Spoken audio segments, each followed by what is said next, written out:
El terremoto que azotó a Haití profundizó la crisis que padece ese país desde hace décadas.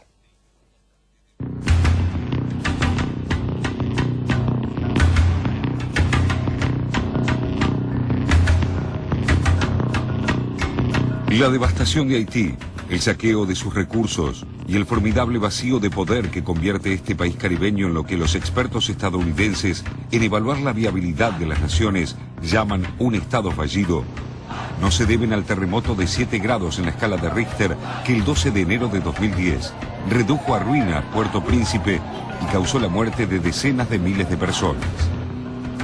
Los principales vectores históricos de esta destrucción son Francia y Estados Unidos, dos países que desde el mismo momento en que los antiguos esclavos lograron librarse de su condición de colonial, establecieron nuevos mecanismos para seguir obteniendo beneficios económicos de Haití y a la vez evitar todo atisbo de independencia y soberanía. La compensación que Francia obligó a pagar a Haití a partir de 1825 por haberse atrevido a dejar de ser su colonia y liberar a su población esclava fue de 150 millones de francos, luego reducidos a 90 millones, similar al total del presupuesto francés en la misma época. Para poder pagar a Francia, Haití fue forzada a tomar préstamos en bancos franceses y estadounidenses. El último de esos préstamos, de Estados Unidos, fue saldado recién en 1947. A valores actuales, estas reparaciones forzadas alcanzaron un total de 21.000 millones de dólares. Esa fue la suma cuya devolución reclamó el expresidente haitiano Jean-Bertrand Aristide en 2003. Un pedido que Francia rechazó, temiendo que eso desatara una cadena de reclamos de compensación de parte de otras excolonias.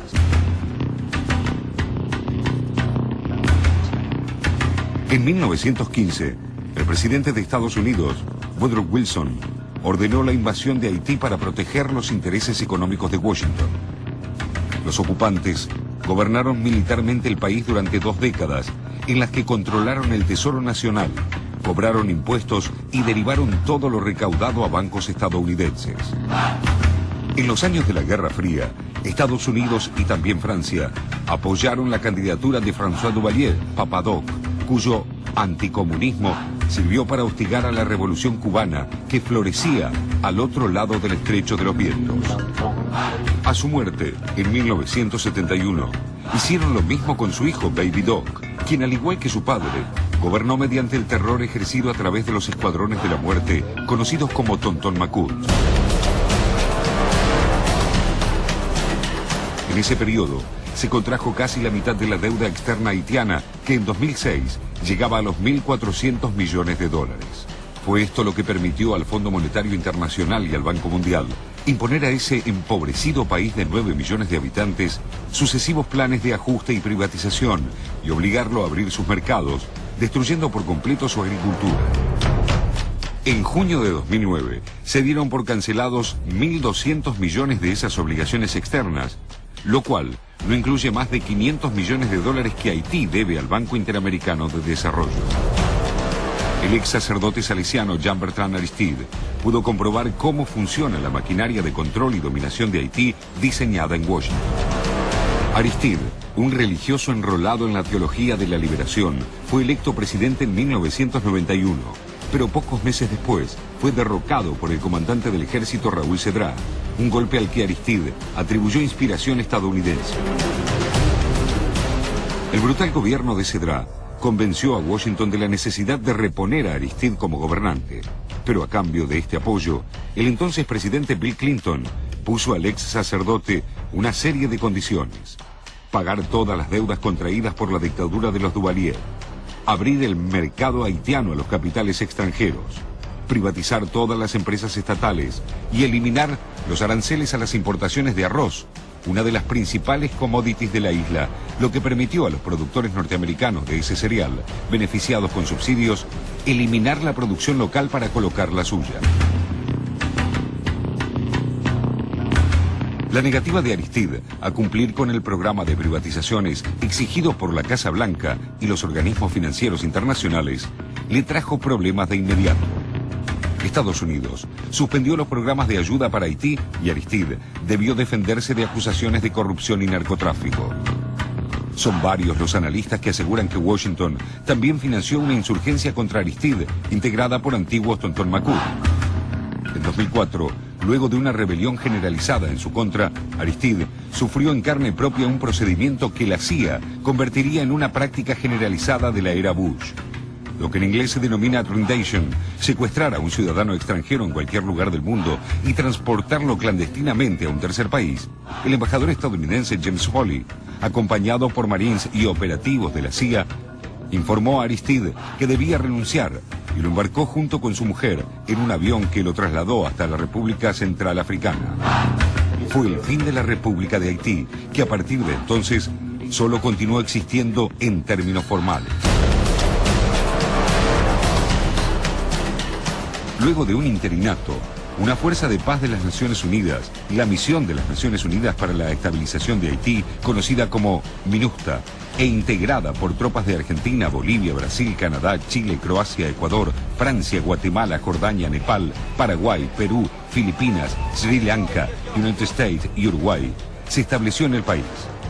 Con esa presencia como reaseguro, en 2006 fue elegido presidente el ex primer ministro de Aristide, René Préval. Antes del terremoto, el personal militar extranjero integrante de la Fuerza de Paz de Naciones Unidas era de más de 9.000 hombres entre policías y soldados. En contraste, la misión civil de la ONU incluía menos de 500 personas. Mientras la mayor parte de los países que participan del esfuerzo internacional de ayuda a Haití envían personal civil y médico especializado en catástrofes, Estados Unidos centró abrumadoramente su ayuda frente al terremoto en el personal militar. Más de 10.000 soldados, encabezados por una unidad expedicionaria de los Marines, portaaviones, buques de asalto anfibio y cruceros misilísticos. Un detalle: ningún medio internacional informó sobre el imprescindible permiso que debe otorgar el presidente haitiano René Préval a su homólogo Barack Obama para que ingresen al territorio soberano de Haití tropas estadounidenses.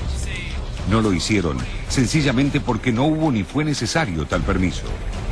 El envío de ayuda en forma de soldados fue decidido unilateralmente y de facto por Washington. This morning I spoke with President Préval of Haiti, who has been in regular contact with our ambassador on the ground.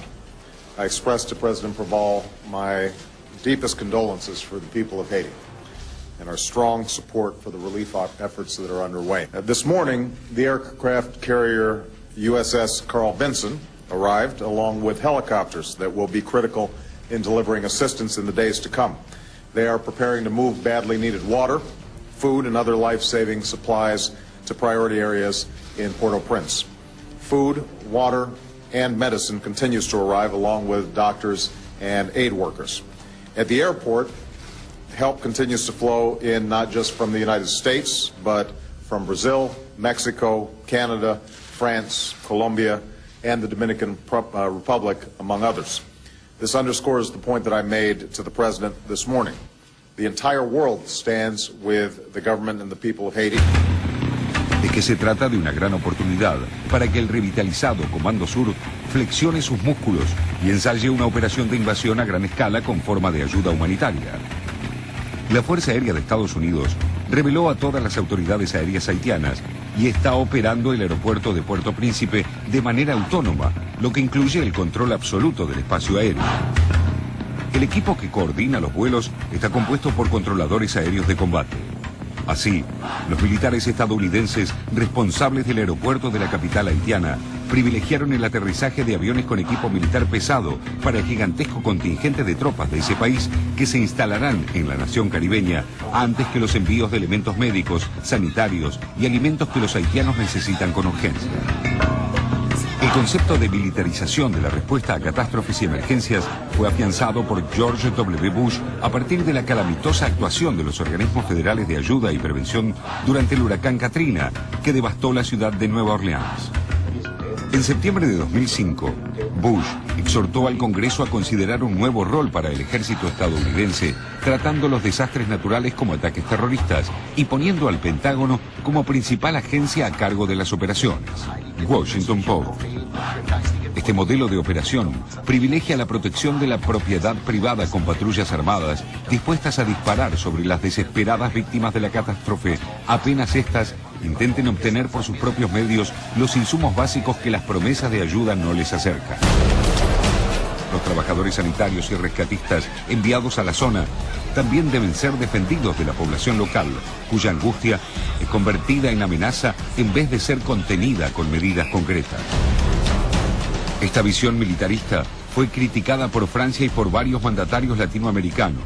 Hay tropa militar que no está haciendo el trabajo de ayuda, que no salva vidas, que no lleva alimentos, que no levanta los escombros, que no recoge cadáveres, sino que simplemente está ahí para hacer una presencia militar, y nuestro temor es que esa presencia militar quiera convertirse en permanente. Pareciera que está Estados Unidos ocupando militarmente Haití, aprovechando la tragedia, porque además uno ve las imágenes en las calles, la gente está desesperada y no se ve ni un soldado ahí.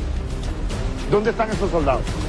Increíblemente, Obama no solo no permite que el 2 veces depuesto presidente haitiano Aristide regrese a la isla y se ponga al frente de la ayuda a su país, sino que incorpora a 2 de sus antecesores en la Casa Blanca implicados de manera directa en la destrucción política y económica de la nación caribeña, Bill Clinton y George W. Bush, quienes supervisarán un fondo destinado a reconstruir la devastación que dejó el terremoto.